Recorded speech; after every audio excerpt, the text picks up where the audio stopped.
একসময় এক বিশাল পাহাড়ের উপরে একটি ঈগলে বাসা বানিয়েছিল। ওই ঈগলের বাসায় ছিল তার পাড়া 4টি ডিম।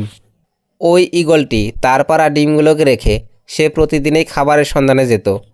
একদিন হঠাৎ করে ওই ঈগলটি যখন বাসার বাইরে ছিল তখন খুব জোরে ভূমিকম্প হয়েছিল। তখন এই ভূমিকম্পর ফলে সারা পাহাড়টি নড়ে উঠেছিল। ওই ভূমিকম্পর ফলে ঈগলের একটি ডিম বাসা থেকে পাহাড়ের নিচে ছিটকে পড়ে যায়। তখন ওই ডিমটি গড়াতে গড়াতে এক মুরগির বাসার উঠানে এসে পড়ল। তখন ওই বাসায় থাকা মুরগিটি ওই ডিমটিকে নিজের বাসায় নিয়ে আসলো, অর্থাৎ অন্য অন্য ডিমের সাথে ওই ডিমটিকেও রাখলো। যত্ন করে ওই ডিমটাকেও মুরগিটায় তাপ দিতে থাকলো। একদিন ওই ডিম ফেটে ঈগলের একটি খুব সুন্দর বাচ্চা বের হলো। মুরগির বাচ্চাদের সাথে ওই ঈগলটির বাচ্চাটিও ধীরে ধীরে বড় হয়ে উঠতে লাগলো।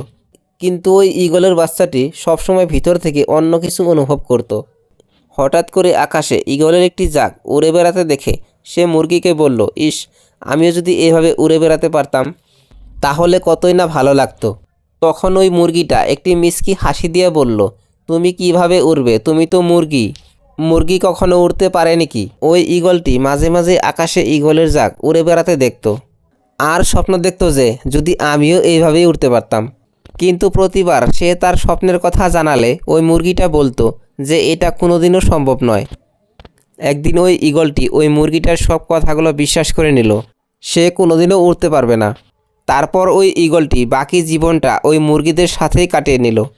অনেক দিন এভাবেই কাটানোর পর সে একদিন মরেও গেল। আসলে আমাদের জীবনটাও ঠিক এরকম চরম সত্য।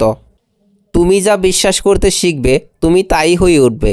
তাই তুমি ঈগলের মতো যদি উড়ার স্বপ্ন দেখো তাহলে তুমি সেটাই অনুসরণ করো। আমাদের সমাজেও কিছুমান এই ধরনের মানুষ থাকে যারা নাকি অন্যের সফলতা দেখতে পারে না।